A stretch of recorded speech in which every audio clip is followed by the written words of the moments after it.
And on Good Morning Nigeria today, we shall focus on the Edo 2020 governorship elections.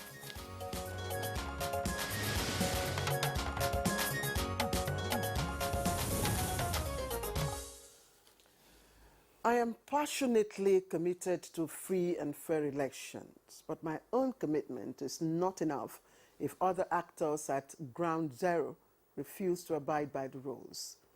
Now, that's a quote. These were the words of caution to politicians at ground zero. This time, the Edo governorship election to be conducted on Saturday. Precisely, Claire. But the president also said in his message to the political gladiators and their followers that he would like to see democratic standards in the country raised higher at every level. But that cannot be achieved if politicians resort to do-or-die methods of gaining power by any means and machination. But why is the president particular about commitments and standards in the democratic process? And the answer is simple. Nigerians have over the years cultivated a do-or-die mentality to politics, which has threatened free and fair elections in the country. Well, Claire, is it Nigerians, or shall we just say some politicians? Some politicians. Yes, certainly not all Nigerians. Indeed. And of course, rather than aim for peaceful and credible outcomes that reflect the will of the electorate, politicians would rather focus on winning elections at all costs. Now, they devise every means, usually with the potential for compromising the outcome of the polls. Okay, now beyond choosing political representatives, one would presume that the very essence of conducting elections is usually to prevent, the eruption of violence and other electoral malpractices. But as it will appear, violence and other security implications are rife and trail every pre- and post-election in Nigeria and indeed elsewhere in the world. There's no question about that, Claire. As you rightly observed, election-related violence has been, as it were, an unfortunate feature of Nigeria's Fourth Republic since 1999, and the violence could manifest either before, during, and sometimes after results have been declared, and the consequences often are untoward. Indeed, Kingsley, our democratic process have for quite some time been marred by not just electoral violence.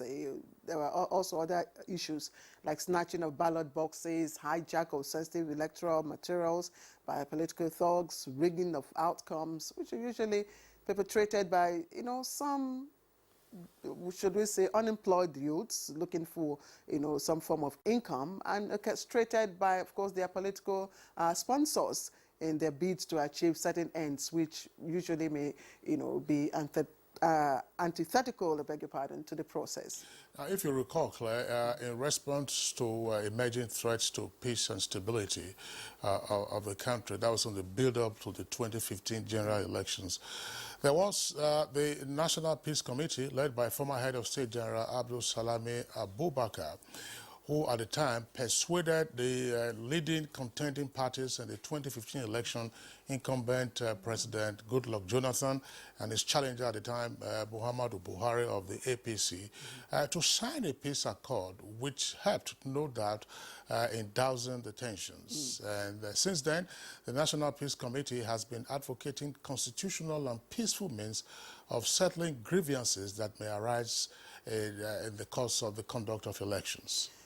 Indeed, those electoral malpractices, of course, that we have enumerated appear to have become endemic in our democratic system, such that they have defied attempts to cleanse the process. But back to the issue at hand, that's the Edo governorship election. There are a number of paramount issues, of course, in the Saturday's election. But fundamentally, would politicians heed the appeal of Mr. President?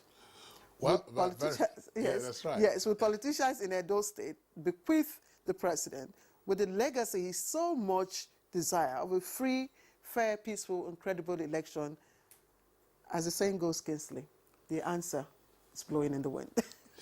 All right, no question about that. I mean, everybody who has been a keen watcher of politics in Edo State will acknowledge that the 2020 governorship elections is unique. I mean, Edo State has never witnessed this kind of tension and also unpredictability with regard to outcomes. Elections have always been competitive, but the build-up, of course, produced some unsavory incidents.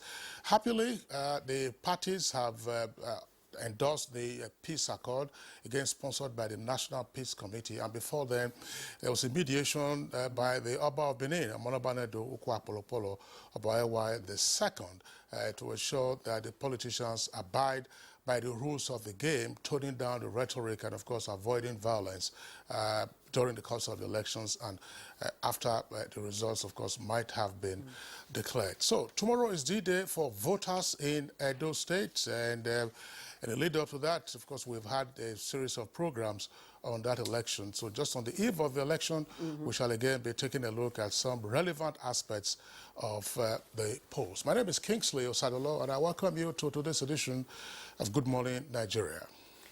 And I am Claire Delabo Abdul Razak. The program is broadcast live on the network service of the NTA and, of course, reaching you from our studios here in Abuja. It's Friday's edition, and in our usual tradition, we will be taking highlights of the morning news in just a moment. Of course, snippets of business news, and much later, newspaper review with Bayo Atoyebe. For now, Kingsley and I will take a breather while Comfort Omodo takes the morning news. Comfort. Good morning and welcome to the morning news. Nigerian says it would do everything within its limit of resources towards supporting the consolidation of democracy in the West African sub-region. President Muhammadu Buhari made the pledge while playing host to his Burkina Faso counterpart, President Marc-Christian Kabore, who was on a one-day official visit to Nigeria. This is the scheme of ECOWAS, that deals with free movement, the implementation of the free movement of peoples and goods across ECOWAS. So he was also keen to know what the situation was with regards to border closure and, how that is impacting on Nigeria, Benin, Niger and Ghana. And President Muhammadu Buhari has advised political parties, candidates and security agents to behave responsibly in the forthcoming Edo State governorship elections. The president, in a message to voters, political parties, election officials and security personnel, reiterated his commitment to free and fair elections while urging political actors to play by the rules. Meanwhile, President Muhammadu Buhari has signed into law the Nigerian Police Bill 2020. In a memo dated September 16, 2020, the President communicated his assent to the bill to the National Assembly through the Clerk of the Legislature. The act repeals the Police Act 2004 and provides for a more effective and well-organized police force driven by the principles of transparency and accountability in its operations and management of its resources. And similarly, the act establishes an appropriate funding framework for the police in line with what is obtainable in other federal government key institutions. The bill equally enhances professionalism in the force through increased training opportunities and creates an enduring cooperation and partnership between the police force and communities in maintaining peace and combating crimes nationwide. As the federal government takes hard decision to reopen the economy, even while the coronavirus pandemic is still posing huge challenge, Nigerians are advised to adhere strictly to established protocol in response to COVID-19.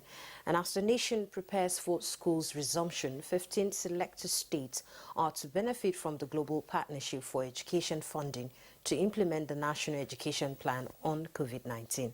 These are some deliberations at the National Economic Council meeting this Thursday. Accelerating and strengthening the management of an electronic digital identity management system for all Nigerians. This will aid easy enrollment, retention and completion of learners at all levels, as well as curb and eliminate fraud, forgery, and alteration of certificates.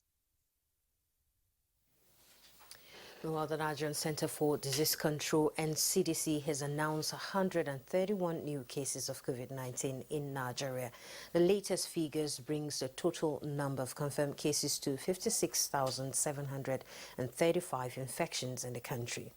And a breakdown of the new cases from 18 states indicate that Lagos recorded the highest number for the day with 45 new cases, while Kaduna and Plateau states have 17 new cases each.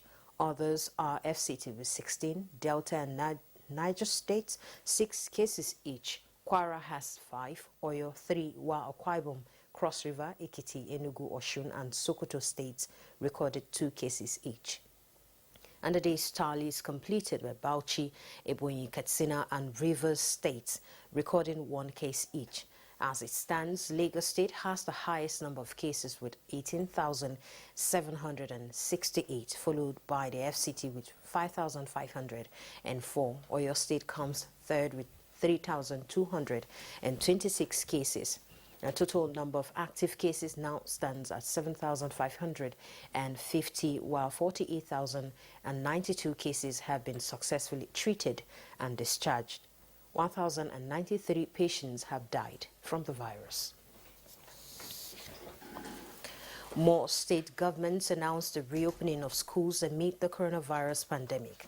And the Presidential Task Force on COVID-19 is insisting that COVID-19 guidelines and protocols should not be compromised, and to prevent a second wave of the virus as witnessed in some countries of the world.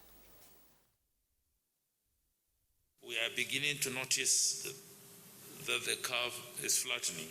However, as we have always stated, this positive development should be taken with vigilance and cautious optimism. It is no longer in our hands to decide whether Alimosho Primary School should open or not. It is the local authority there. They get to decide whether they are ready and they are prepared with all things. It is far more important to be vigilant and to monitor symptoms. And for children where you have families that are infected, making sure that that's picked up early and the children are stopped from going to school. To the principals, to the schools, to the authorities, no crowding, washing of hands, spacing even in the classroom and outside the classroom. As part of the federal government's push for accountability and transparency in its anti-corruption fight, a central database for assets tracing, recovery and management has been launched. Minister of Justice Abubakar Malami unveiled the center in Abuja. Transparency aspect of it is further re-established and reenacted by the fact that for the first time, recovered assets are now dedicated to particular and specific arrangement and tied to projects. And that concludes the morning news. Good morning, Nigeria continues shortly with Claire and Kingsley after this break. Good morning.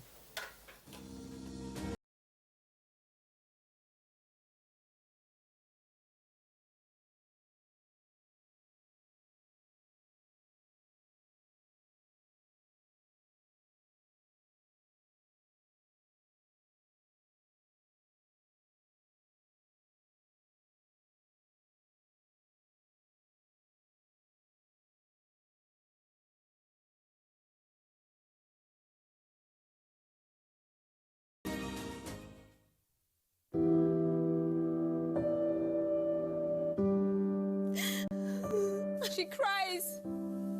She cries in anguish and in pain. She bears the scourge of her grief.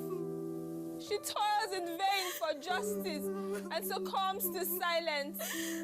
He gloats over his malady. Like a beast, he pounces with no remorse. Her cry means nothing. Her pain feeds her shame. Like an orphan, she's left to grieve in solitude. But no more will she cry in vain. Her adversaries will henceforth bear the brunt of their cruelty. Rape is evil. Rape is a plague, a pandemic of monumental consequences. We must unite and kick it out of our society. Connect with NTA and stand against rape and rapists.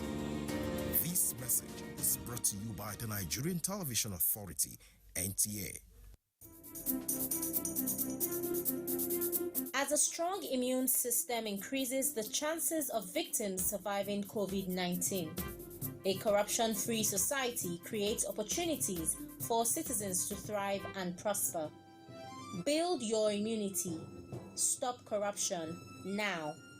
Report all acts of corruption to ICPC on this toll-free number 0800 22 55 4272. This message is brought to you by ICPC and NTA.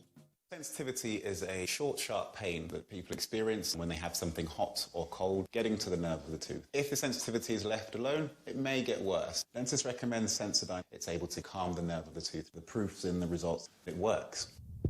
Sensitivity is a short, sharp pain that people experience when they have something hot or cold getting to the nerve of the tooth. If the sensitivity is left alone, it may get worse. Dentists recommend Sensodyne. It's able to calm the nerve of the tooth. The proof's in the results. It works. You're watching Good Morning Nigeria, reaching you on the network service of the Nigerian Television Authority. After 2 months of operation post-lockdown, local airline operators are asking the federal government to rescue the aviation sector. Our correspondent, Ronami Agirani, has more on the story. Domestic airline operators have revealed that only 25% of their entire fleet are flying. They have linked this to low patronage due to the COVID-19 pandemic and urged the federal government to intervene before it is too late. Next, we head to the floor of the stock exchange to see how the market fared yesterday, the 17th of September, 2020.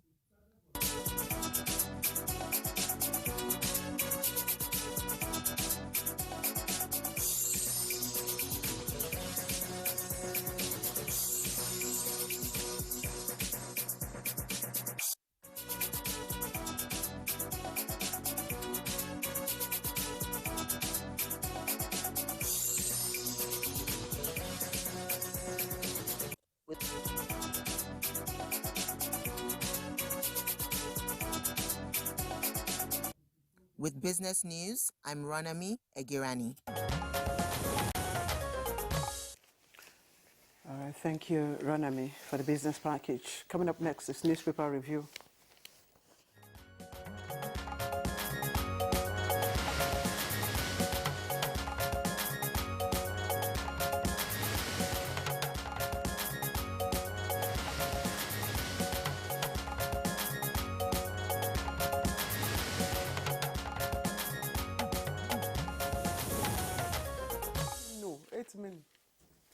Newspaper reviewer Bayo Atoyebe is here with us in the studios. Bayo, good morning and welcome. Thank you, Kinsley. Good morning. Good morning, Claire. Good morning, Nigeria. Good morning, Bayo. Hi. It's Friday. I hope that we do cards today. Casey, do I start? Yes. Okay, let me start off with the punch. And it's quite busy, quite busy. Just take the lead story. FG orders schools to conduct weekly COVID-19 assessment. It's on page 2. And the writers there, government to suspend passports of errant travelers for 6 months. And asking students for test fees, unnecessary burden on parents. That's the PTF. And there's a picture story there of beneficiaries of a free medical outreach by the Defense Headquarters in conjunction with Operation Safe Haven in Kamuru Village, that's Zango Katap local government area of Kaduna State. Okay, now 13 killed in Ilorin Jebamokwa highway crash on page 10. And Hajj Tambuwal asks Nakon to review pilgrims' airlifting. Fani Kaode, wife, separate ex-minister demands 2 billion naira from blogger. It's on page 10. And Babalakin Ford's panel resigns as Unilag Pro-Chancellor on page 8. Court remands Benue couple in prison for kidnapping. 33 333 deceased Niger workers collected 5 billion naira as salaries. That's panel. Let's take a look at the trending stories just above the nameplate. And Sokapu Mieti Allah clash over Milafia's invitation. It's on page 10. And federal government orders all account holders to re-register. FG orders all bank and others account holders to re-register. It's on page 28. And Port Harcourt Maiduguri Rail Line construction begins soon, says Honorable Minister of Transportation Rotimi Amechi. Okay, Kingsley. All right, let's take a look at the leadership newspaper. Leadership newspaper, below the nameplate says, Edo poll, behave responsibly. President Muhammadu Buhari warns candidates, parties, and security agents. That's on page 4. COVID-19, global economy recovery will take 5 years. That's attributed to the World Bank. And Nigeria backs consolidation of democracy in ECOWAS countries. That's on page 10. Lead story says, federal government moves to stop relooting of recovered assets. Launches database for asset tracing, recovery, and management. And Malami takes custody of final forfeited assets. There's not Malami as a person. There's the Attorney General of the Federation. And $110 billion looted from Nigerian Treasury annually, says Bajabi Amila. Details of those stories can be found on page 4. You see the photograph there on the front page. It says President Muhammadu Buhari with his Burkinabe counterpart, President Mark Christian Kabore, during President Kabore's visit to President Buhari at the presidential villa in Abuja yesterday. There's a special feature on page 4 of 15 of female vice chancellors who are rebranding Nigerian universities. That's a special feature there, page 15 of the leadership. Governors to review water resources bill. And Kogi government writes U.S. protests visa ban. NNPC records 20.36 billion naira trading surplus in July. Coronavirus, Nigeria has flattened the curve. That's according to the Presidential Task Force, with details on page 14. Bayo. Yes. Tomorrow is September 19th, and the people of Edo State are waiting to elect their next governor. 14 political parties are to contest in the election, and the election will be held in 18 local governments, 192 wards, and specifically 2,627 polling units. There are 2,210,534 voters who have voters' cards and are eligible to vote tomorrow, and it will interest you. The comparison is that you have 1,159,325 male voters and 1,052,209 female voters. And I bet you tomorrow the females would outnumber the men when it comes to voting. The INEC chairman has already given serious indications that all votes will count, and the people will determine their next governor, and their votes will be upheld. Sensitive election materials have arrived all the 18 local government areas, and the Inspector General of Police has already announced restriction of vehicular movement in Edo State. 31,000 strong policemen have been deployed, directed by DIG, AIGs, and commissioners of police. This is to ensure that citizens come out freely and are there to vote without any hindrance of threats of thugs and hoodlums who usually, there's fear expressed that they could interrupt the situation. Citizens of Edo State are enjoined to come out and vote and determine that they select who is to be governor of Edo State. President Muhammadu Buhari has enjoined politicians to shun do-or-die tendencies and elevate democracy. And the president says there is a legacy that he wants to leave behind, that of an election that is free and fair, and enjoy all election officials and security to be neutral. Talking about the police, President Muhammadu Buhari yesterday signed the Nigerian police bill into law. The president's assent is communicated to the clerk of the National Assembly. It may be recalled that both the House of Rep and the Senate are on recess now and are due to resume maybe later in the month. Nigeria Police Act 2020 now repeals Police Act Cap 19 of 2004. The highlight of the new law is that it is for a well-organization of the police force to propel them towards transparency and accountability. One critical factor is also cooperation and partnership with communities to eliminate crime. Meanwhile, there is some information relating to Nigeria universities. The Professor Tukuru Sa'ad-led visitation panel into the management and the crisis of the UNILAG has submitted this report.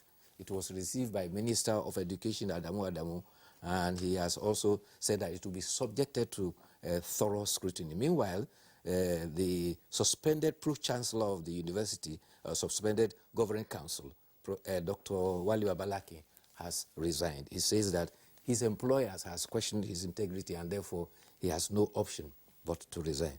But related to that, I'm surprised that Claire missed that.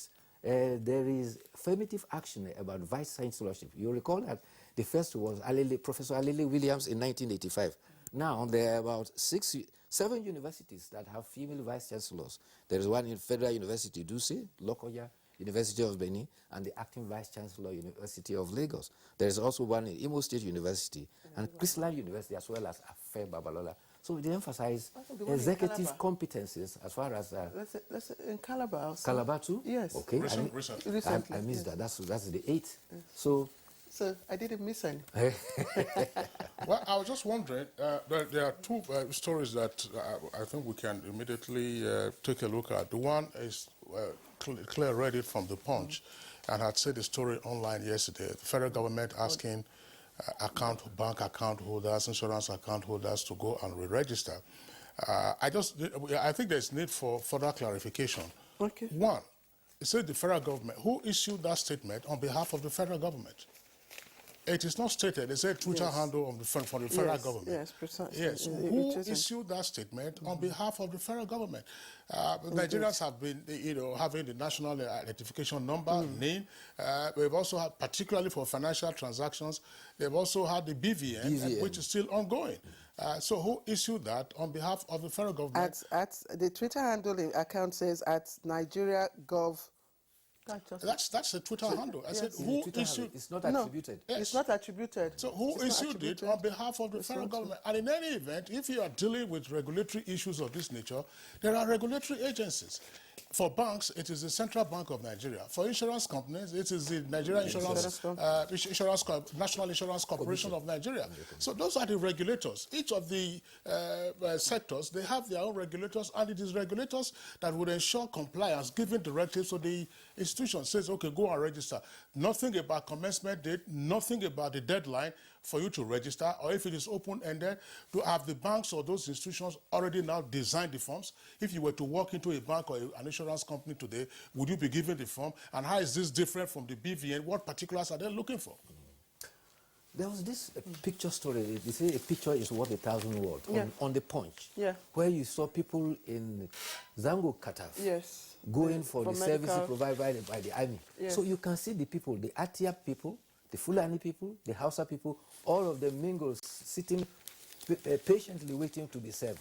If you look up one of the headlines up there, you see Mieti Allah and Sokabu at each other. So it is always the elites who are engendering the confusion. But as far as the ordinary persons are concerned, they have lived together several years in peace and they desire to be allowed to live in peace. Well, just before we sign by up, there's this other story, which is the lead for the leadership newspaper. Federal government moves to stop relooting of recovered assets, launches database for assets tracing, recovery, and management. It was always a sore point in the fight against corruption, where a number of agencies had custody, as it were, of recovered loot. EFCC, ICPC, Ministry of Justice, police, and whoever. Now, a central database has been created so that at a glance, the officer or the person designated to be in charge can identify where those assets are and who they are. But there's a writer here, it says, Malami takes custody of final forfeited assets. Now, according to the story here, it says that The powers vested in the Attorney General include approval and appointment of asset managers and operating and maintaining the database for all records. If you say approval and appointment of asset managers, these are financial duties, if you ask me, because how would you know those financial or asset managers who are truly credible? I think that I don't know. So at some point, this particular function, aspect of appointing managers, financial and asset managers, may have to go to the Ministry of Finance, because that's where the treasury lies. Well, I think the details will come and it will be clarified. But in the meantime, there are two instruments that were launched. One is the Central Database on Recovery Asset. The other one is the Central Criminal Justice Information System. So, and they all came from the Office of the Attorney General of the Federation. The intention is to ensure that looted assets are appropriately accounted for transparently. All right, Brian. It's another weekend. Yes. I do hope you have a pleasant weekend. Looking forward to it. And then we'll see you on Monday. Thank you for being with us all the week. All right, so you're watching Good Morning Nigeria. Don't go away. Our conversation will start right now. NTA College Jos, an affiliate of Ahmadu Bello University Zaria, is currently admitting students for its ordinary diploma programs in television journalism, television production, and television engineering. Interested candidates are advised to obtain relevant information concerning eligibility at our website at www.ntatvc.edu.ng or marketing department of any NTA station nationwide. For further information, contact Assistant Director, Marketing, NTA TV College Jos on 0803-314-4383 or the Academic Office of the College on 0806-980-9807. Announcer, Registrar.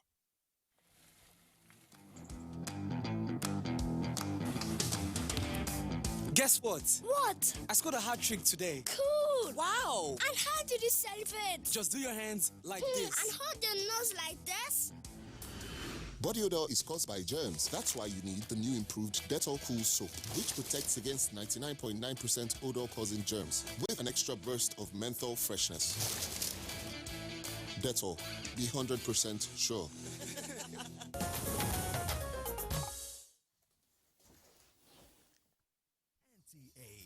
Nigerian Television Authority. For more information and news updates, visit our website at www.nta.ng, or you can follow us on Twitter at NTA News Now, or you can like us on Facebook at NTA Network News. Stay connected on our YouTube channel at www.youtube.com/NTA News Online. Watch our live stream at www.nta.ng/live. NTA, you can't beat the rich.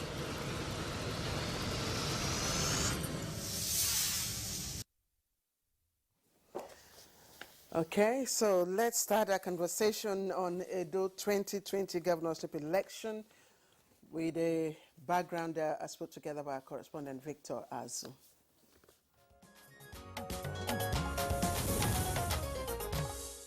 It's only a matter of hours to the Edo State governorship election. With campaigns officially over, candidates and their political parties will be plotting last-minute technical strategies to win over the electorate and carry the day. However, that's not all that matters. It is an unusual period. The coronavirus pandemic is still an unwanted guest, and with Edo State ranking 5th on the log of COVID-19 cases in the country, expect an unusual electoral process. Already, the Independent National Electoral Commission (INEC) has adopted guidelines as unusual as the times. Wearing of nose masks at polling units and all election locations is mandatory, but they must not be branded. Any COVID-19 symptomatic voter will be isolated immediately. Queues must be orderly, and voters on a queue must maintain a distance of 2 meters from each other.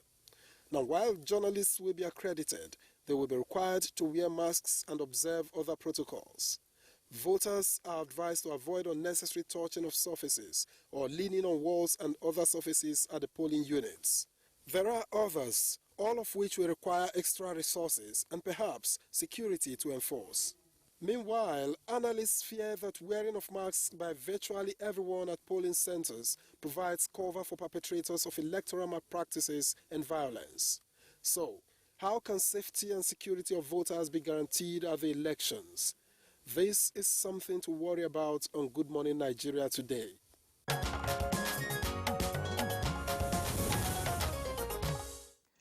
right, Victor Azo, thank you. And we have our guests all seated. Let me quickly introduce those of them here in our Abuja studio. We have Nick Dzang. He's a familiar face, Director, Voter Education and Publicity, Independent National Electoral Commission, INEC. Mr. Dzang, thank you once again for joining us. Thank you for having me. Good morning, Nigerians. We also have here with us Dr. Mukhtar Imam, Department of International Relations and Diplomacy, Bayes University, also here in Abuja. Thank you very much for joining us. Thank you for having me. All right, and from our Benin Network Center, we'll be joined by two guests once we are able to get the signals sorted out to that network center. Right now, let's start the conversation with Nick Dzang, the director of the election manager. Tomorrow is D-Day, and of course you've been in and out of Edo State for a while. And usually the first question to ask in this circumstance is INEC ready for tomorrow's election? Well, thank you very much. Let me say we are inspired, we are encouraged, and we are galvanized by the activities that have taken place leading up to the conduct of the election. Recall that 4 weeks ago, rankled to frustration, the Commission was even considering the postponement of the conduct of the election. But by and by, we continued to engage with stakeholders, and the climax of this was the signing of the peace accords by the leaders of the political parties and the candidates on Tuesday. And you could see that that signing gave a sense that the Commission and all stakeholders were sailing in the same direction. But all the same, the Commission on its own has done the needful.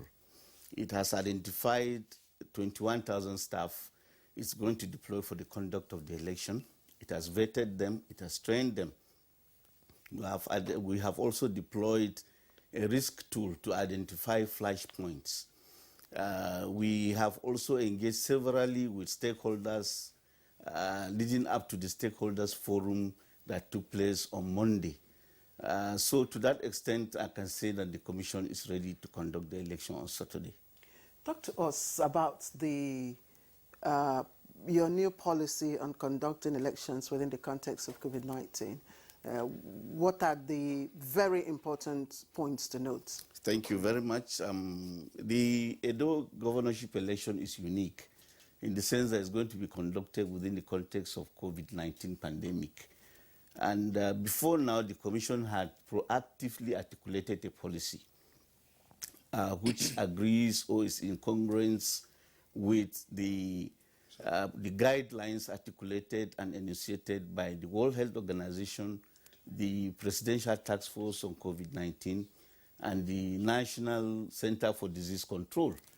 And on election day, we expect that when a voter comes to the polling unit, he will first of all wash his hands with water and soap, and he would have he would have worn his face mask, and that face mask should not bear or have the symbol of any political party. And then we will take, the voters into the polling units in batches. And as you are taken into the polling unit, you also observe social and physical distancing. And then at the point of voting, when you are authenticated and verified, the smart card reader is disinfected every time a voter casts his vote. Now, on Saturday, we are going to open the polling units at 8:30 instead of the normal 8 o'clock in the morning that we used to open. And the idea is to give our staff sufficient time to set up the polling units, to disinfect the area in which they are going to sit, and also organize the voters in such a way as to respect, defer to these guidelines that we have articulated. Polling will open at 8:30, you said. In the morning, yes. So when will voting close? It will close at 2:30 a.m. But 2:30 p.m. But anyone who has been in the queue before that time will be allowed to vote, irrespective of the fact that officially the polling units are supposed to close at 2 p.m. Thank you for correcting me. I want to presume it's a simultaneous, accreditation and vote. It is. That it hasn't changed, but we are going to respect all the COVID-19 protocols, as articulated by the health bodies that I've mentioned. Explain this to our viewers and more particularly to voters in Edo State. If you are observing the COVID-19 protocols with the inherent potentials for delays on account of hand washing and disinfecting the card reader from time to time, taking the voters in batches into the polling booth to go and cast their votes, isn't it plausible to say, look, instead of 2:30, which would be your normal band of voting from 8 to 2 or now 8:30 to 2:30, let's say you have some extension. Let's have that so that it doesn't cause confusion. Yes, we are not inflexible in the sense that, like I said, if the voter has come to the polling unit to cast his vote within that stipulated time, he will be allowed to cast his vote before he leaves. It's only someone who comes after 2:30 p.m. that will be disallowed. So the system is so flexible. Wouldn't it affect the number of people who turn up, for the election? Because under normal circumstances, yes, the election starts at 8:30 and still ends at 2:30. Thank you for calling our attention to that. In fact, we looked at that and factored it in our planning. We have created extra 408 voting points to decongest some of the polling units where we expect so many people to crowd. And the idea is to make sure that there is no spike or any infection during the course of the election. So what we did was to deliberately create another set of 408 polling units, which now makes the total number of polling units to be 3,035 instead of 2,627. I understand the Kingsley's concerns because you by the time you usher in the people in batches, time is spent. Lost, yes. By the time you carry out the infrared thermometer checks, yes, another time is spent. Yes. By the time the voter washes his or her hands, another time is spent. By the time you disinfect the card reader. So put them together. I mean, yes. So no, but you see, even in time past, if things were taking place in an orderly fashion, most of these elections would have been conducted in time. But sometimes due to anxiety, people crowd the place and then more time is even wasted. But once things are done in an orderly fashion, you discover that the time factor is not much. Consider even what is happening in the airports now. There is some sanity in the way the airports operate. And you would have wished that post-COVID, for example, will continue to respect the kind of orderliness you see in the airports. And it's the same kind of orderliness that we are going to see at the polls. And so the time would have wasted with voters crowding the place will not be there again. Okay, Kingsley, we understand we have our guest in Edo. That's right. From our Benin Network Center, we're being joined by Deputy Inspector General of Police, Adeleye Oyebade. He is in charge of the Department of Research and Planning at Force Headquarters in Abuja, but of course it's in Benin on a special assignment. DIG Adeleye Oyebade, pleasure to have you with us on the program this morning. Thank you so much, sir. All right. As the saying goes in Nigerian parlance, you are on ground in Benin. What is the situation report? For now, and we believe it to be so, we are on top of the situation with a calm environment. And when I say a calm environment, I mean that people are enthusiastic. There's no doubt about that. At the same time, we have enough police personnel on ground to assure the electorate to come out and exercise their franchise. The democracy that we practice should be inclusive. It should be seen to be free, fair, and not only free, fair, but credible and also safe within the context of the situation we find ourselves. So we have been on ground to check on the areas that might be having some challenges. No doubt about that. There are some black spots where you expect one or two things, because we have done exercise of cross-checking those areas even before coming. We have our threat analysis. We have analyzed. We have those that we have also warned yesterday during the press briefing. And those ones, they are still listening to me, that they have ulterior motive and sinister motive, and they have been meeting clandestinely to make a mockery of the exercise. So we have already warned them, and some of them have been arrested. After due investigation, they have been prosecuted, even from about 2 or 3 weeks ago, prior to this day. So we have been proactive.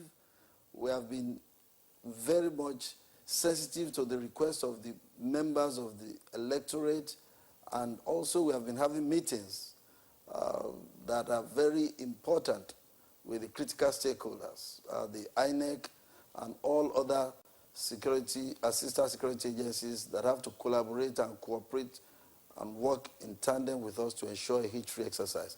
So all these we have done. Preliminary activities to ensure the heat-free exercise from the police is seamless. And we have deployed our men. We have those that are going to work with us from the area surveillance. We have to work in conjunction with the Air Force. We are also working, ensuring safety of the waterways using our marine police. And we have dominated the entire space. When I mean dominated, I'm not saying we have come to intimidate. Our presence should serve as a reassurance to members of the public to know that their lives and safety, the safety of life and property is very germane. And I have the instruction of the Inspector General of Police to pass that message, that we are here to respect the fundamental human rights of the citizenry. While doing that, we are going to be fair, we are going to be firm. And that is the message for now. Okay. Everyone who's expressed, DIG, everyone who's expressed concern about the Edo, governorship election, the outcome or conduct of the election, has premised his or her, evaluations based on the conduct of the security operatives. And the common phrase is, if security operatives would, if security operatives would. So there is a lot of responsibility that has been placed on your shoulders. You have said you will be firm and fair. Can you give Nigerians the assurances? What are the signs that they should be assured of your words? Thank you. Election process is sensitive. Election process is important. And that's why the Nigerian police have taken it as it is. So we have trained our men. Not only that, we have lectured them. And we have told them in plain language to be professional to the core. For us to get it right, policemen are going to be professional in the conduct of their constitutional responsibility. And what do I mean by being professional? Well, we are going to be neutral. That is the language. We are here to ensure that we don't allow violence to take over. And that's why, like I've said, when we say we have dominated, we have institutions that must be protected. The INEC materials must be jealously guarded. The INEC officials must never be molested. The international, the local observers, we have to work in conjunction with them. And also, there are guidelines that have been given. We are going to ensure that we use those guidelines to the benefit of all. And those guidelines, we have been managing to pass the message across.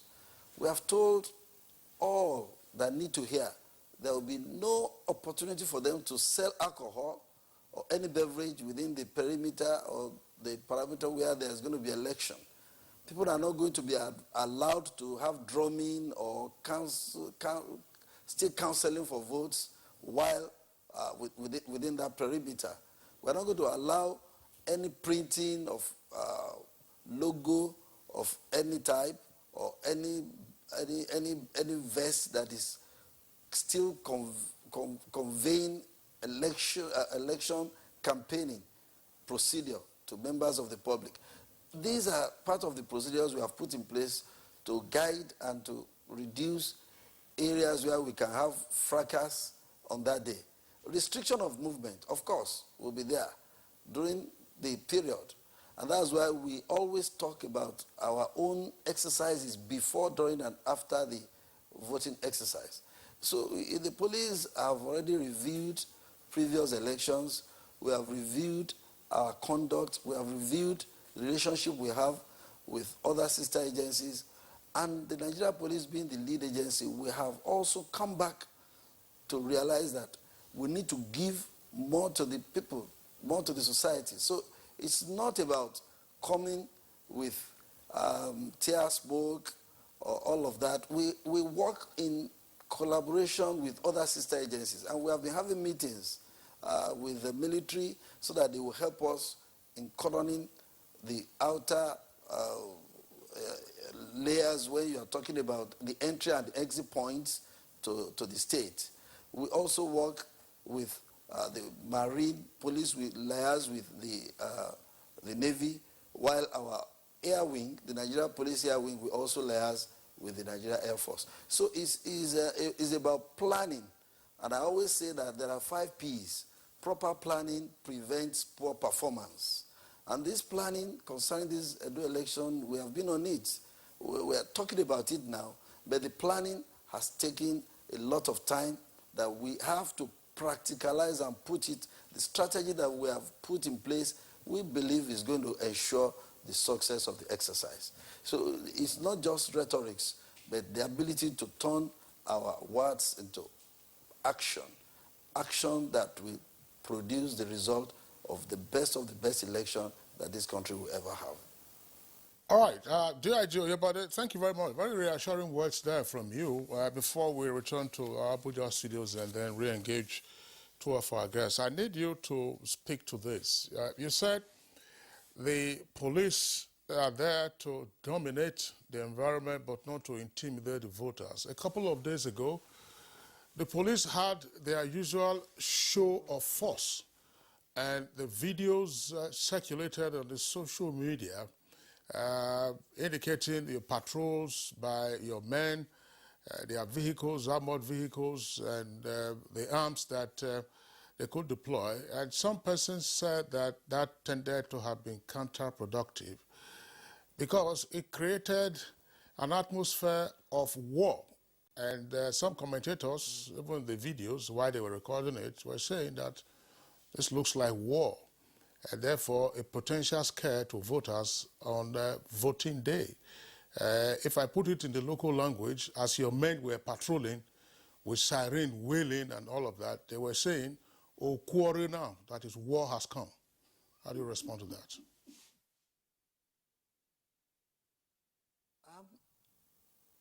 In every situation, you have 2 sides of the coin. I want to believe that the message being sent across by that action was to ask the hooligans, the bad guys, to stay off the road. You see, when you go on show of strength It's not force. We are showing them the strength. And it's not only the police that is there. That is to show the unison, the cooperation, and the collaboration that the Nigerian police have with other sister agencies. Ideally, it is not supposed to bring out people that we now say, I cannot go out and vote. But it is a signal. If we look back, if I may recall the activities preceding this present situation we have found ourselves, we remember that there was an occasion the Oba of Benin had to call some strong part of the gladiators to a peace meeting. And we have our intels that they are planning here and there. And so we also have our own strategy to make them realize that we are up to the task of ensuring a free, fair, and credible, peaceful, and successful election.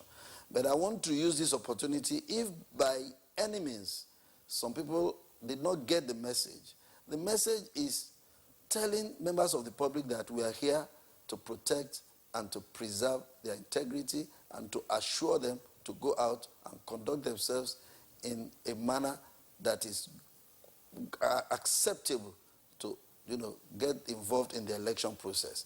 The assurance and the reassurance has been given, and we have come out practically to show you that we have the means. We have done it before, and we'll do it again. But if there are any misconstrued action, I am reassuring them that it is not for them. It is to the bad guys to tell them to keep off, that if they don't keep off, we are ready for them.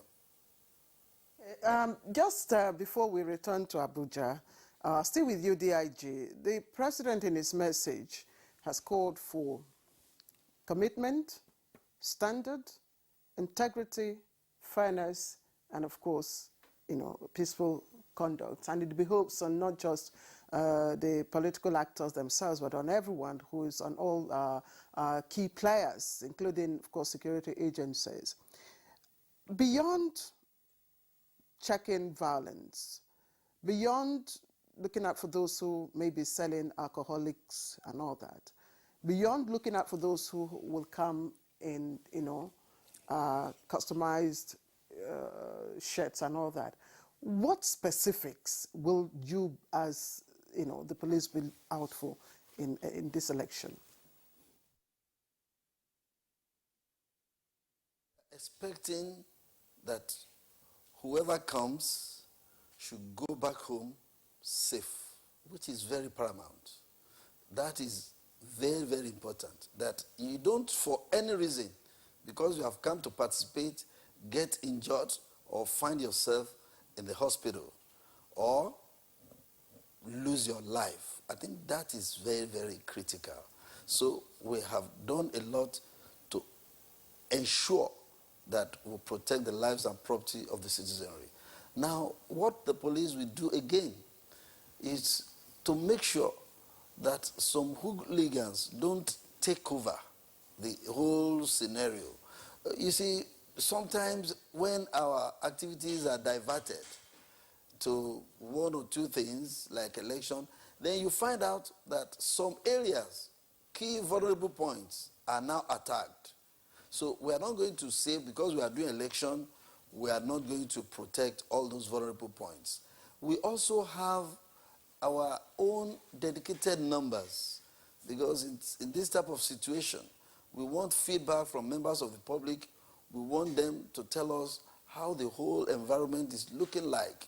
And the police and other sister organizations cannot be all over the places at the same time. So that's why we have dedicated numbers that I'm going to call out. And those numbers are to assist us to reach out to members of the public and members of the public to reach out to us. So for calls, people can get us on 081-5435-2118. I call it again, 081-5435-2118. Calls can be, passed across to us if you see any movement that you are that looks suspicious, and in their dressing, in their activities, maybe they look like militants, or they are cultists, or they are already on drug, and they are with some machetes or some dangerous weapons. Even without you accosting them, you can pass that message on call.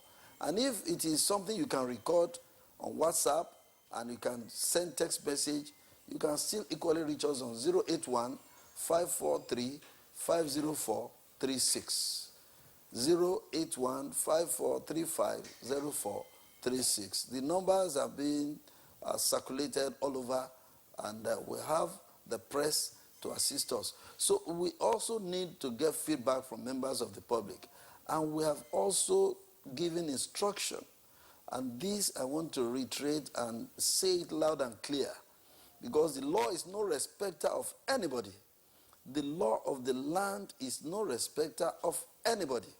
We have decided to make sure that we make this election a litmus test that will give other elections credible, that will make further elections credible, and not anybody to take election for granted in this country.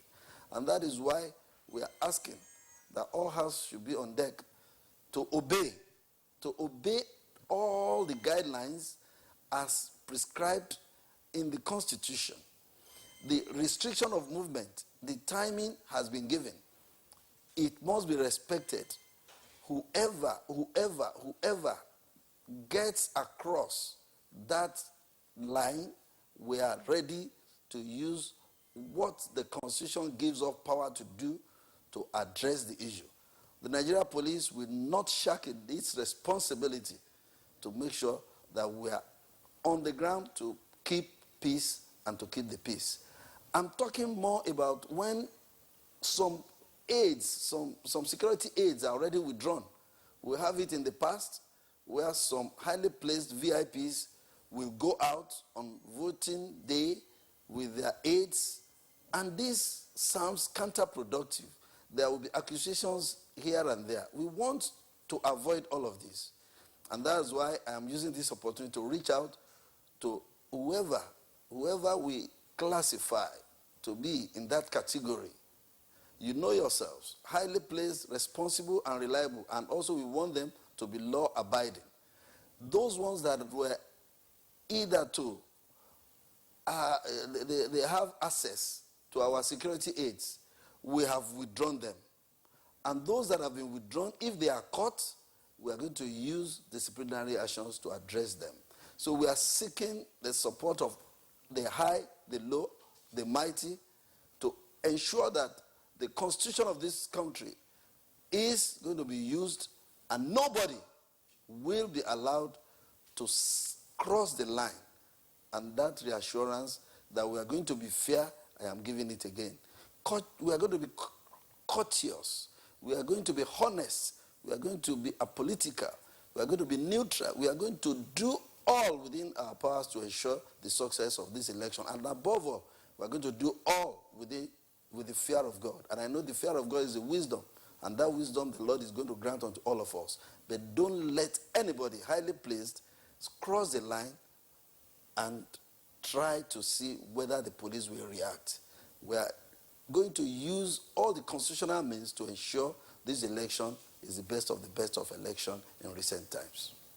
All right, dear Joe Yebade, thank you very much there for your reassuring words to the voters in tomorrow's election in Edo. Just a couple of points to clarify.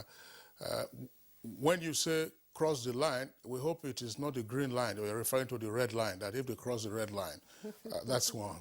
Second point, again, this is for the benefit of viewers. You have seen the police call lines. The DIG called out those numbers and also gave out the WhatsApp number.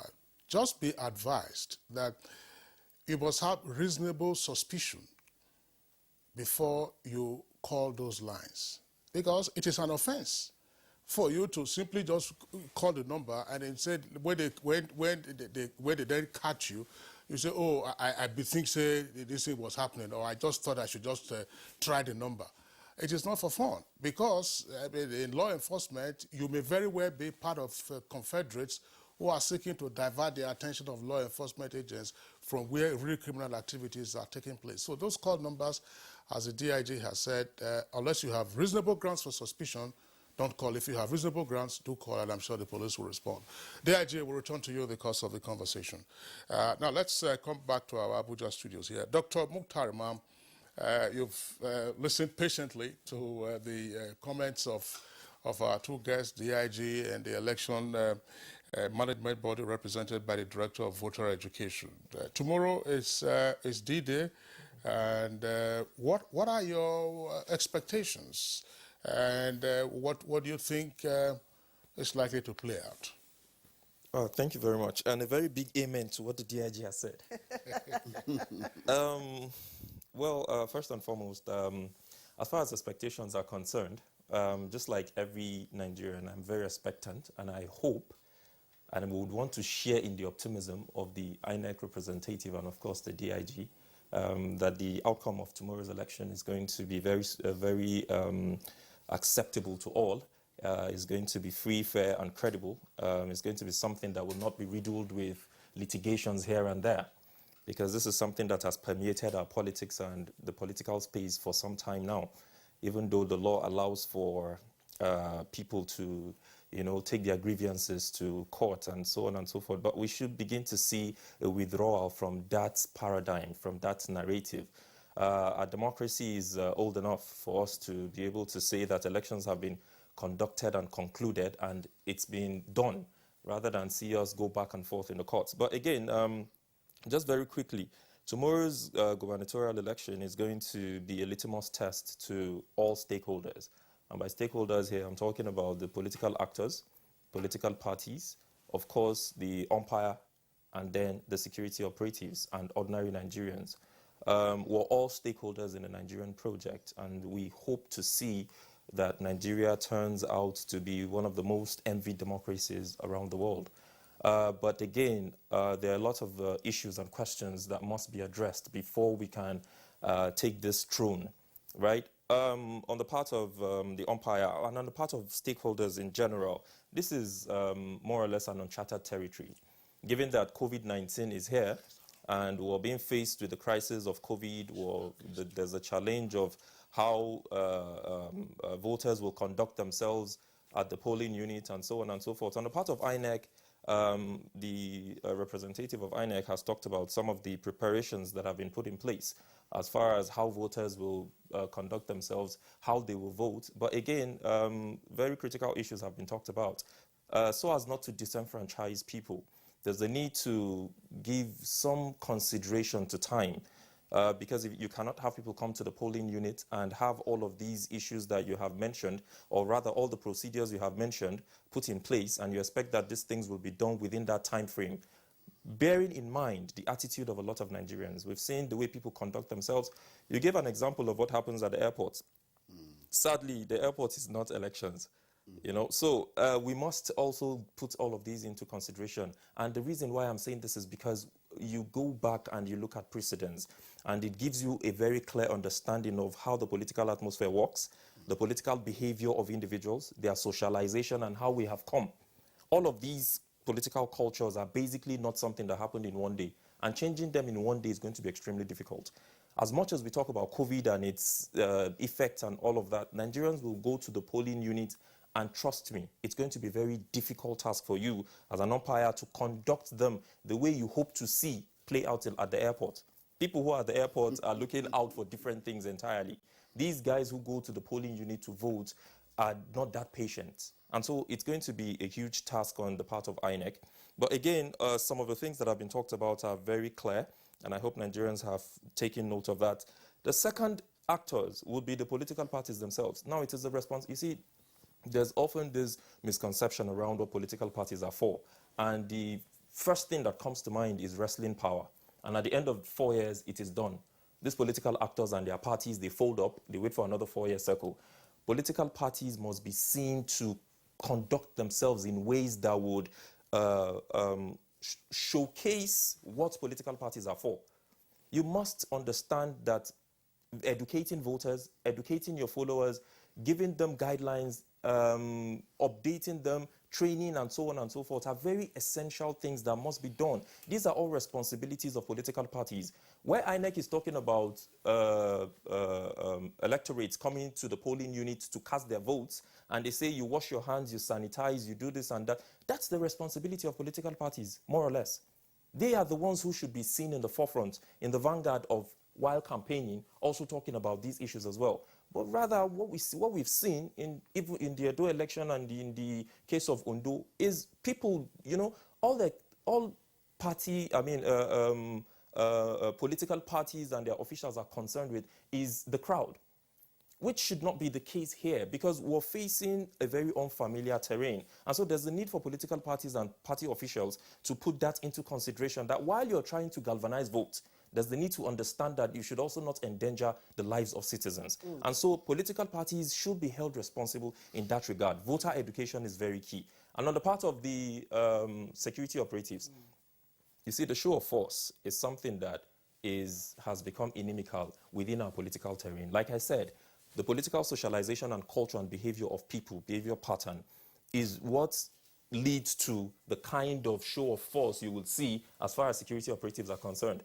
In a lot of climes, we do not see soldiers and police carrying armor tanks and things like that around where votes will be cast. But because of what we've seen in past elections, where our elections have been marred with violence and so on and so forth, so it becomes more or less indispensable for the security operatives to exhibit that show of force. But then again, of course, to be fair to the electorate, you see, there's a misgiving on the part of the security operatives. There's a whole lot of apprehension and suspicion as far as police-civilian relation is concerned in this country. And this is long-standing. It's been there. So the police needs to do a lot more as far as trying to, be civil. Let me just put it that way, is concerned. Because if you do not relate with the local populace, there's absolutely no way you're going to gain information. And intelligence gathering is very key in every sphere. So while the DIG is talking about the use of show of force, the need for people to comply and so on and so forth, there's also the need to understand that you must try to be civil. There's a whole lot of apprehension, and we cannot rule that out. Okay, just before we bring in our other guests from Benin, I'd just like you to speak briefly on the concept and use of peace accords, even in international relations, to douse tension or broker peace, within the context of the message that the president has sent to the political actors in Edo State. Yes. Well, you see, behaviors are cultivated. The trend we're seeing now of the use of peace accord is a very welcome development, but it's going to take some time for it to sink in. The reason I'm saying this, it's a very useful tool as far as conflict resolution mechanisms are concerned, very inimical within every context of every political party.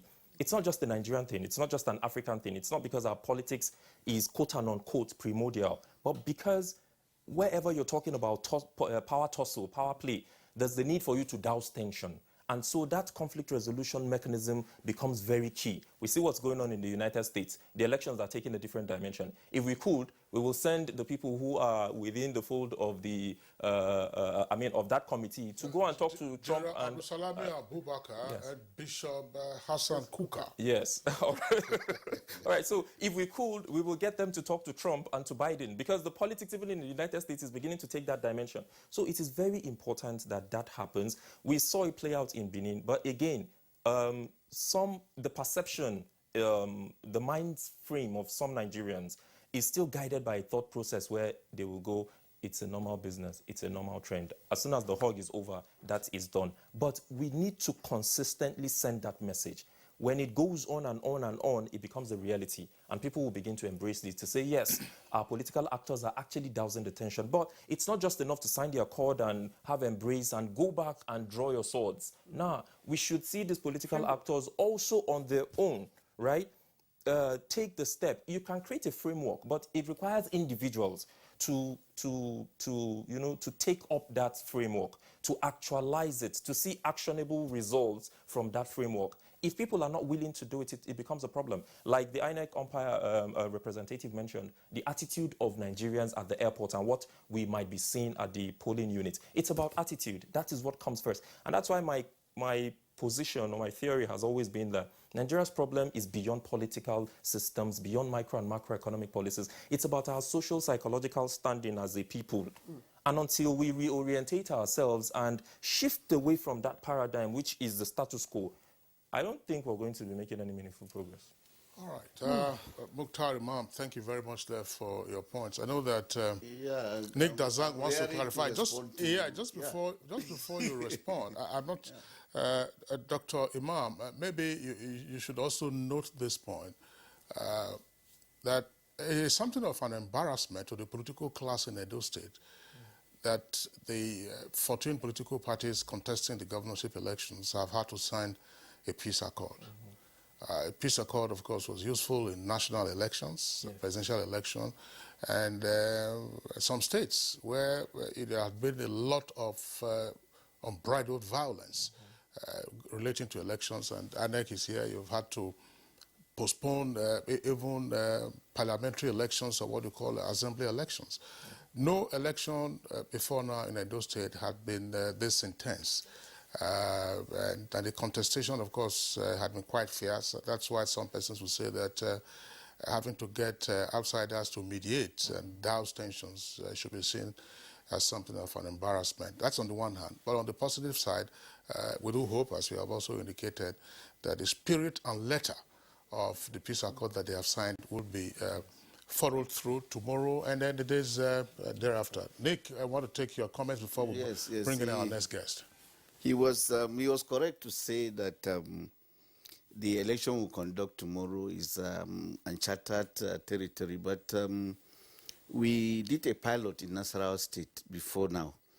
And the takeaways from that pilot is that we needed to do a lot of voter education. We needed to educate voters about the COVID-19 guidelines and our processes. And we've done that. We've done a lot of voter education leading up to the conduct of the election. And permit me also to align with the submission of the DIG. It might sound funny, but empirical evidence shows that the more you do this show of force, maybe because, like he said, our politics is pristine, it's primeval, it sends a message, particularly to the miscreants. But if they mess up, someone is there to mess up with them. Permit me for using gangland language. And at the same time, it also assures voters, on election day that they can come out and exercise their franchise safely. Thirdly, there's something he said, which we have not always reckoned with. As we are, let me say, distracted by elections, as we are focused on elections, there are miscreants who are also focused on small crimes like theft, burglaries. And as the police is also securing the environment for the conduct of the elections, it has to also secure the neighborhoods. So the show of force is very important. And we have seen empirically that in Ekiti, in Oshun, where show of force was used, contrary to the fears expressed by most stakeholders, there was a higher turnout. We registered some of the highest voter turnout in the conduct of governorship elections in Ekiti and Oshun in the past. And we attribute that largely to this show of force. So there is a sense to which the show of force is impacting positively. Maybe going forward, as our political culture develops, as elections become routine, and as every stakeholder plays his own role, the police might consider, playing less emphasis on it. But as it is, we have no recourse than to do that. And I think that the DIG was right to emphasize that, to underscore it. When they do this show of force, I've seen it severally. And most of the time they do it at the eve of the elections. And the idea is to register to these miscreants that we can deal with you if you try and mess up with the elections. And it has helped. Nick, thanks a lot. But we also saw what happened in Ekiti, where they said there were hooded security operatives, one of the Ekiti elections. And it turned out to be a sore point in that election. That's one. And what happens to the thesis that perhaps the most effective security measures you can have are the silent measures you deploy. So that if a bad guy or bad guys think that they can strike, you just pick them up. All right, Nick, that's another topic for conversation. Yes. But the point, the assurance and the reassurances and the need to have the security officers, those points have been noted. Let's return to our Benin Network Center, where we have been joined by Paul James. Paul James is Program Manager of Yaga Africa. Paul James, can we have you on the screen?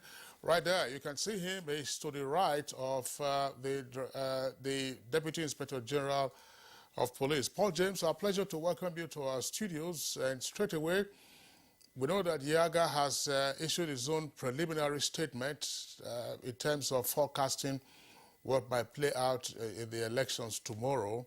But give us a lowdown of what you have found, what is heartwarming and what is potentially troubling. Good morning and thanks for inviting me. So for us at Yaga, we started the engagement in Edo since July. And what we have gathered, especially in the build-up to the election, is the prevalence of electoral violence. From our pre-election reports, we're able to see that in 13 of 18 local governments, that is 2/3 of the local governments in the state, are riddled with all forms of pre-election violence. And that is also because of the strong arm tactics that the political class here are introducing into the system. We are also seeing a process that is dominated by attacks on personality rather than discussion on issues that will guarantee growth and development for the state. And also in the build-up to the election, we have seen the recruitment of political talks, the increase also in the recruitment and engagement of call groups, especially within the Edo South Senatorial District. So with all of that, we thought from all we have seen that this could also affect participation in the election, especially given that the people that are expected to participate in this election are just 78% of all the registered voters in the state. We should recall that INEC has not done any distribution of permanent voters card because of the exigencies of the times that we are in. And so based on record, 78% of voters are supposed to participate in the election. We conducted an opinion poll in conjunction with the NOI polls, and from what we gathered, 71% of these voters said they are willing to participate in the election, but only on the assurances that there will be protection of lives and property by the security. I am glad as to what we saw in yesterday, 2 days ago from the security, the show of force. Yes, it is commendable. But for me, is it not coming too late? I feel our engagement has always been reactive rather than proactive. There have been loss of lives, there have been loss of properties in this election, beginning from when we started engagement. Perhaps if we can turn the trend and begin to do these engagements early. I also will want to commend at this point the Oba of Benin for the Peace Initiative and also the National Peace Committee for the efforts at bringing the candidates together to sign the peace pact, the peace accord. Again, just like for the security, can we begin to do this early so that we can hold people based on these commitments? Yes, there was hugs, there was cordiality from both camps and the promises to call their supporters to order. But this is just a few days, in less than 78 hours, 72 hours to the election when that event happened. Is it not coming too late? Perhaps we need to begin to think through this as we plan for the next election in Ondo. Claire, I wanted to still stay with Paul James. Paul James, thank you very much. You said there was some tension in the build-up to the election from the time you started your engagement with the process. But the DIG, when I asked him the first question about the situation report, he says everywhere is calm. Now, on the eve of voting, what are the feelers you're picking up? I would assume that the earlier report that you had was then the instigation for the intervention of the Oba of Benin and lately the National Peace Committee. So on the eve of voting, what are the feelers you are getting? I agree with the DIG that beginning from yesterday, I have also seen that I have seen a changed atmosphere in the state. People were cheering at the police when they saw police going around. Yeah, but it also remains to be seen whether that will happen at the polling unit level, because we have seen this also in other elections. In Kogi, for instance, in Bayelsa election in 2019, the police say yes, police had made commitment to deploy 31,000 of their men and of their personnel. I am hoping to see that this deployment will be total and that they are not just concentrated in a few places. There is this assurances and that sense that, yes, we'll get the kind of security that we deserve for this election. I would like the DIG to make the commitment that they will ensure the deployment is to all the 2,627 polling units where election will be conducted tomorrow. Okay, Paul, I'd just like you to speak briefly again on the use of show of force, which is a military exercise usually undertaken, of course, to show the strength of the force. I know observers in elections, in Nigeria have usually, shown some reservation in the use of it. And sometimes, you people have these terms you use to describe, the scenario where they are displayed, somewhat militarization or the. What is your specific evaluation of the use of show of force in this Edo election? Has it really been effective, in sending the right message across?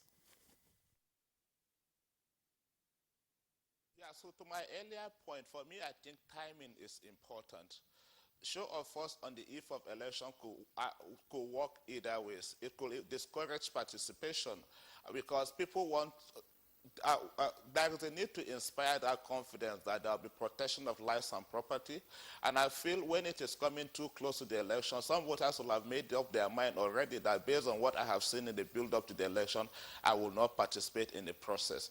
Yes, it is, for me, a good initiative by the force, by the police, by all other security agencies, but it should have come a little earlier than what we have seen now, because I can tell you there are people that have already made up their mind based on what they have seen in the build-up to the election that they are not going to participate in this process.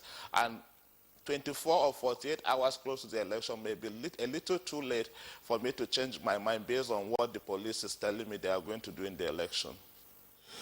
All right, Paul James and DIG Oyebade, and of course our two guests here with us on the studios. We're going to continue with the conversation after this short break. A new edition of TV Guide is out, featuring great personalities from all walks of life. Expository interview with a young TV presenter who shows passion on what she does, Morayo Afolabi Brown of TVC. Pick a copy of this compendium of mind-blowing stories and get abreast with issues as regards media convergence, leadership, health, star profiles, star programs, fashion, sports, human angle stories, and lots more. Meet some media professionals within our space who have paid their dues in no small ways. TV Guide, very incisive, very educative and compelling. Grab a copy at the vendor near you or NTA stations nationwide. TV Guide, your indispensable companion.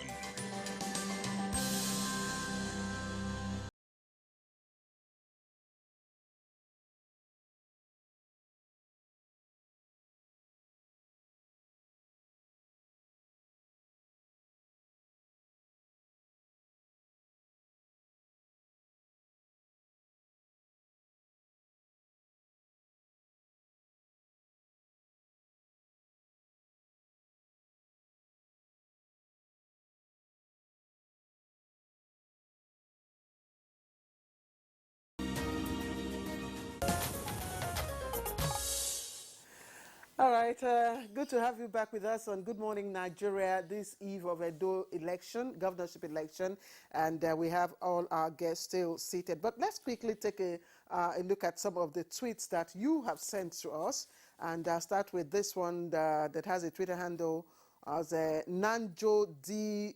Dugule. I hope that's correct.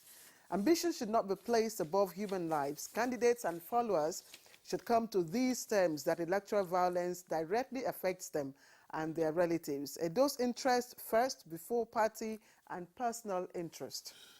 Mutana Farouk, free, fair, and peaceful election is a product of neutrality and justice. Therefore, the umpire must be neutral and just in the conduct of the election. However, politicians should demonstrate the spirit of sportsmanship. Now, Comrade Ngala, one man, one vote will ensure a free and fair election, and INEC should ensure election materials arrive to the polling units on time. Mr. Nick, did you hear that? Yeah, I did. Leo Fadaka, to have free, fair, transparent, and credible. These adjectives are many. Say, free, fair, transparent, credible, and peaceful election. Well, in Edo State, security must not be partisan. INEC must also not cut corners, and Edo people's votes must count. Very important. Indeed. Adams Sheshi, Edo people, it's time to show the world that you love yourself, your state, and Nigeria. You have no other place than Edo. Protect it by conducting yourselves as civilized citizens. I wish you violent, free election. Chris Simeon, no rigging, no violence, no intimidation, no bloodshed as Edolites decide on Saturday.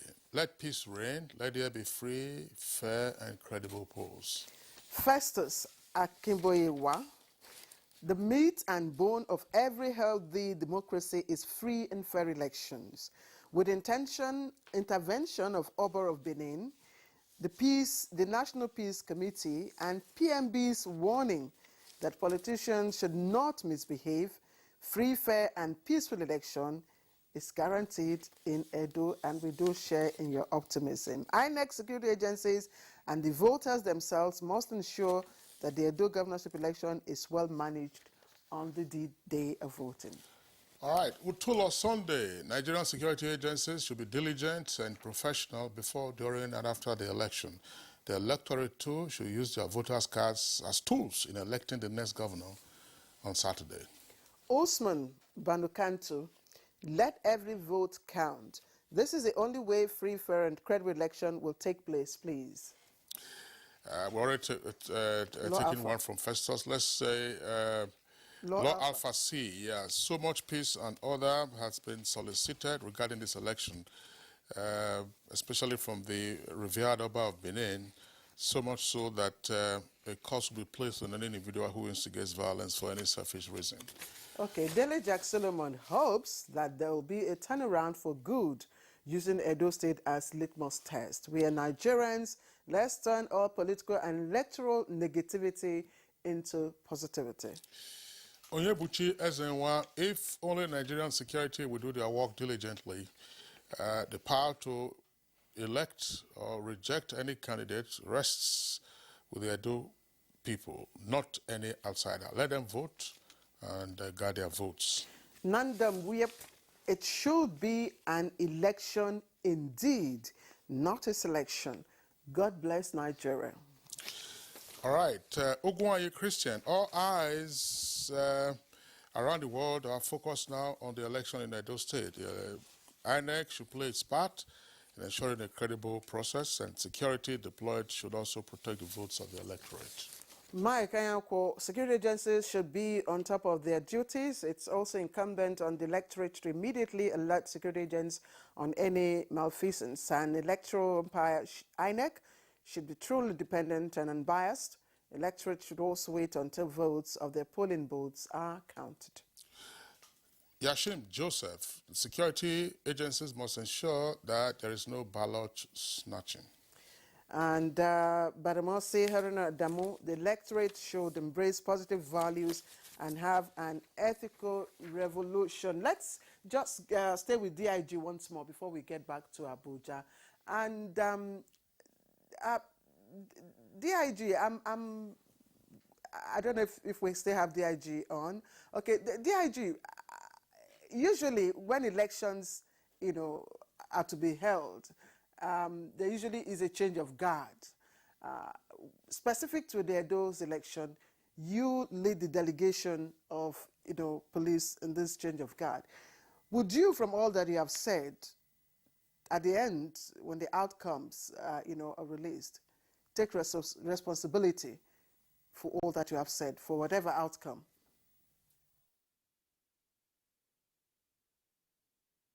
with what we have done so far, I'm saying it openly today, that we have our men on ground to do the needful. Look at the 18 local government areas. You look at the 3 senatorial districts. We have already deployed our men to all the polling booths, and we have made our own assertion that within the 2,627 polling booths, we are going to have nothing less than 3 operatives that are going to be on ground to ensure that the needful is done. And when you look at the totality of all the wards, which is just 192 wards that we have covered, we have the statistics of our men on ground. We came with men that are ready to work with passion, and I know that my own integrity is also at stake. We are here to do the needful to ensure that this country gets the best. I've said it and I'm saying it again. With the assurance that we have seen from that peace accord, yes, my brother said it's coming a bit late, but I think at the same time, it is hitting the nail on the head.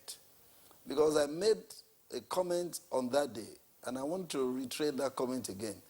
It's about accountability and responsibility. Our leaders must be held accountable, and they must know that they carry a lot of responsibility.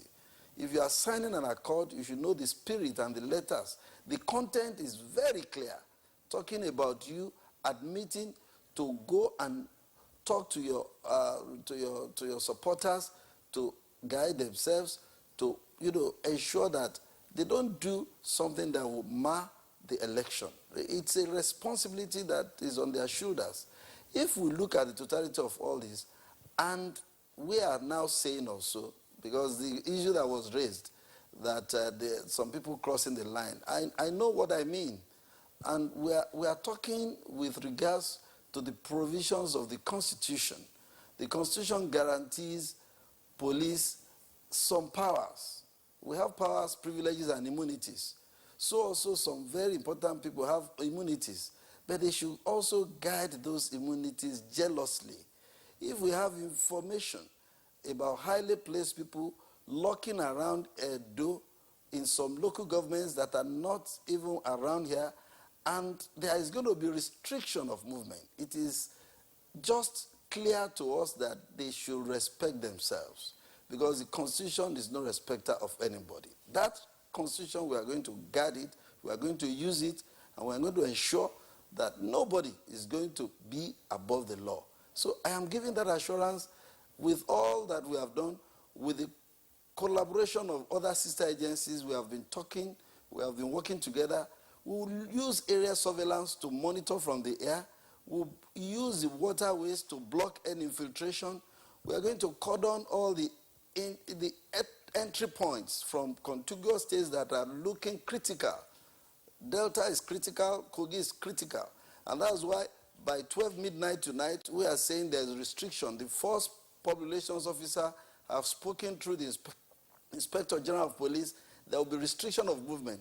So there will be no need for you going from cast your vote and go home. If we all follow this and we do this with the notion that this country belongs to all of us, we are going to get it right, and we shall smile at the end of the day. I've said it, we have prepared. The Inspector General of Police have put up a strategy that is going to work. Yes, you are talking about getting police to having the trust and confidence of members of the public. We are now having community policing, and all those things that we do, that we're able to put in place to put the guidelines, is in collaboration with members of the public. The Police Community Relations Committee members have gone out to the wards, to the streets, to the houses, to talk to people, to conduct themselves well. So we are using community policing to reach out to the people, and we are expecting that we are going to get the best, I have said it, the best out of this election. So let everybody, it's about everybody doing the right thing. INEC doing the right thing, security operatives doing the right thing. Also, the electorate coming out to do the right thing. If you don't come out, there's no how your vote will count.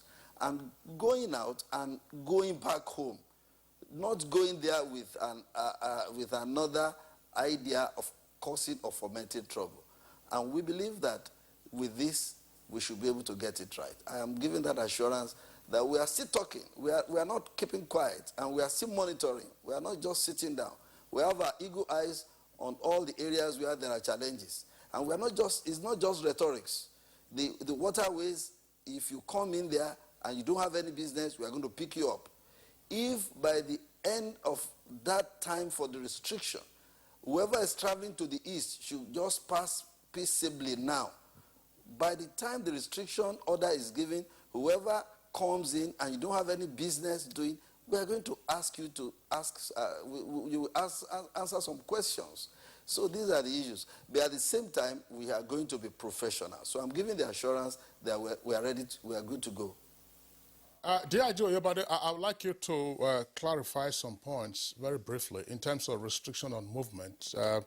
The statement from the Inspector General's office indicated that with effect from 11:59 p.m. today, that is to say just a minute before midnight, there will be no vehicular movement in or out of and around Edo State until 6 p.m. on Saturday, which means that travelers who are crisscrossing the state will, of course, will not have the opportunity of continuing with their journeys just at the boundary points. That's correct, is that? Very correct. That is part of the sacrifice we have to make. It's about sacrifice. And we are not just coming up with that date, that timing. It is what the Constitution guarantees. The guideline is that there should be restriction of movement within the period when the election will be ongoing. So the midnight of today till 6 p.m. so that we'll be able to monitor. And those that can move within that period, there is a proviso. Those that have, we are going to have election tags. So the international observers, the local observers that have, and those that are monitoring the INEC operatives, they have, they can move during that period. But like you have said, those traveling, that's why we gave the information earlier, so that they can readjust their traveling schedule. But at the same time, let us take it as sacrifice. Nothing, I believe, is too much for us to sacrifice to get it right.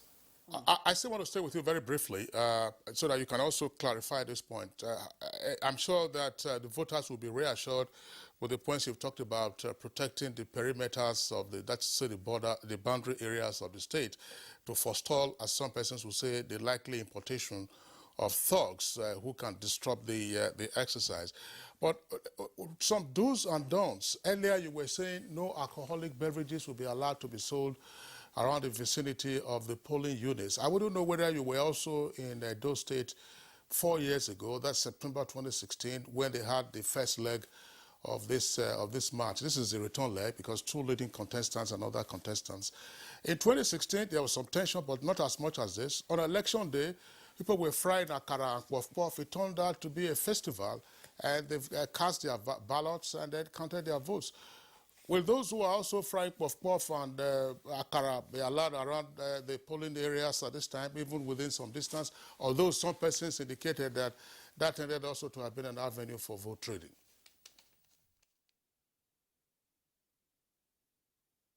Also agree with me that even with the situation we found ourselves with the pandemic, I don't think anybody in his right senses will want to go outside and take any akara that he does not even know the route.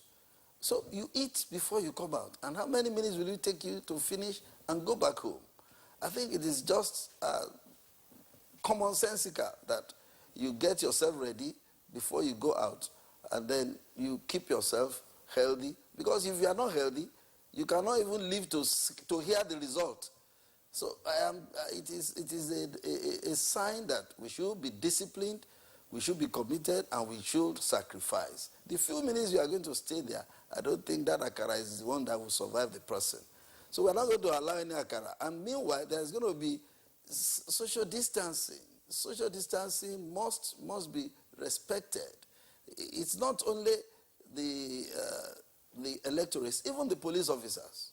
We have to comply with those guidelines that have been given.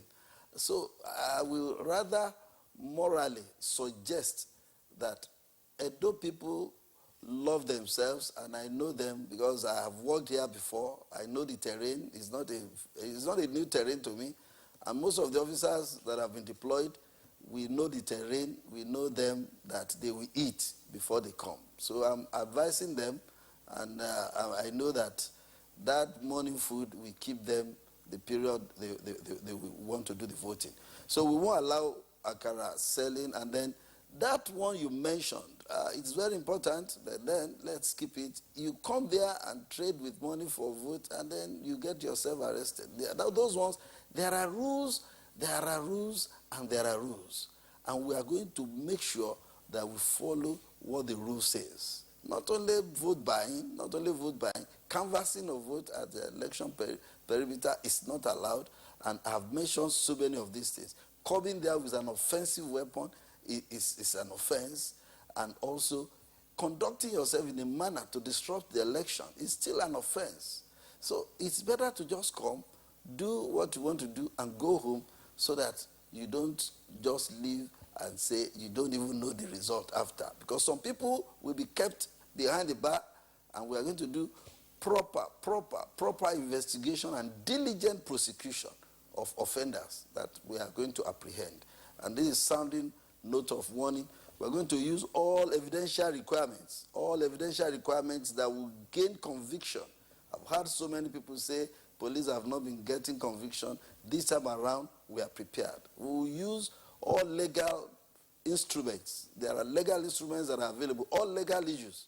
And evidential requirements will be used logically to ensure that we gain conviction, so that we can sit up in this country and let's get serious when it gets to election.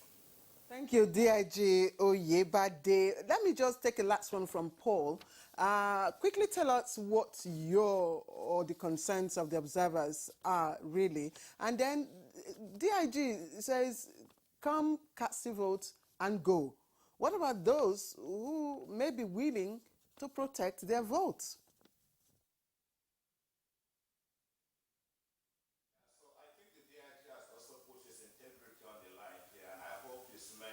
Disappoint him on Saturday. We have seen this in the past. There'll be a lot of commitment before the election, but on election day, police will look the other way. I heard what Nick said earlier about Nasarawa, which was a pilot to what INEC will want to do for the Edo election. Yaga Africa also observed that election, and we were in 20 of the 44 polling units. INEC came up with 2 lines for the election, an outer line and an inner line, where they process voters. And then what we saw from that election was that there was a flaunting of the COVID-19 guidelines in the outer line. People were not wearing face masks, people were crowded, and then the police also didn't help matters there. So I hope we'll see a change in this election, that the police, as the DIG has said, is adequately prepared. I hope the preparation extends to also training them on how they should conduct themselves around the polling units, and especially enforcing the COVID-19 protocols, health protocols. Vote buying was something we have seen also in the build-up to the election. Voter inducement, though not necessarily in buying of PVCs, but inducements in providing gift items, providing cash. And this will definitely extend to polling units, because this is the new normal for politicians now. We want to see sanction, and that has been the issue also with elections in the past, that the authorities are not doing enough in terms of sanction. We are hoping the police this time will name and shame whoever violates our electoral laws. What about those who may be willing to protect their vote? Are they also allowed to stay within the allowed perimeter? Maybe the DIG can take it. Yeah, no, Claire, I think Paul, maybe the DIG will clarify that, but I want Paul to speak to this on the basis of his observation of previous elections. When voters are told to protect their votes, what is that usually a recipe for? And what do you expect in tomorrow's election?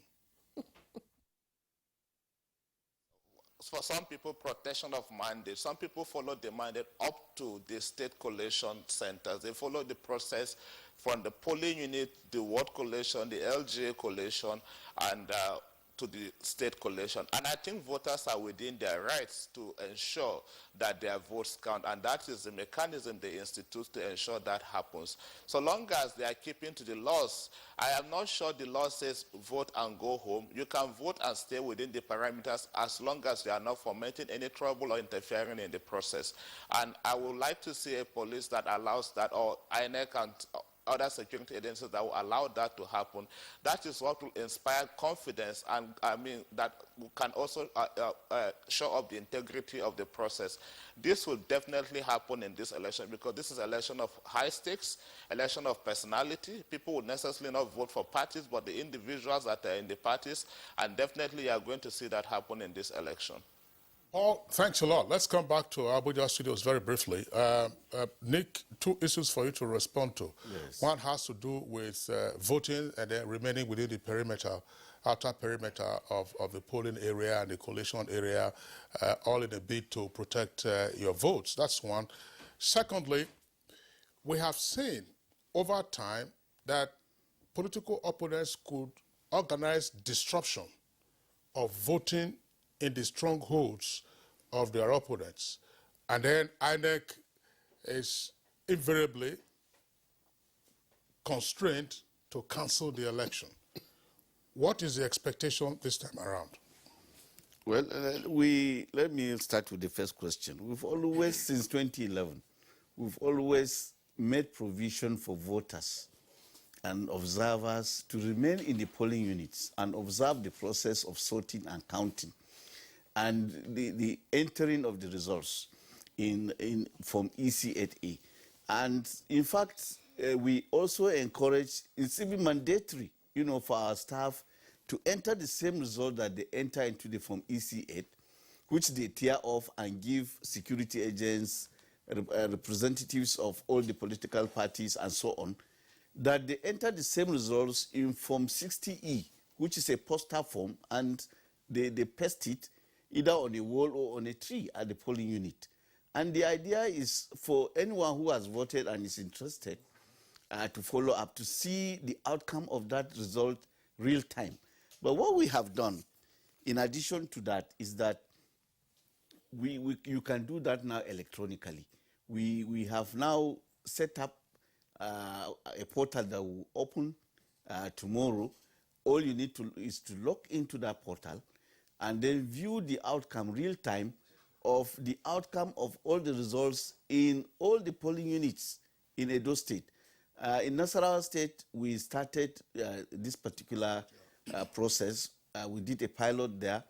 More than 1,000 people, viewed the outcome of the conduct of that election. In the instance of Edo, we have made provision for not less than 2 million persons to view it simultaneously, real time, without any glitches or any cloaking. So we are inviting Nigerians who are interested in this election. And in fact, this is one of the most, let me say, followed elections, in the sense that even citizens of Edo in diaspora have shown more than casual interest in the conduct of this election. Nigerians are interested in its conduct.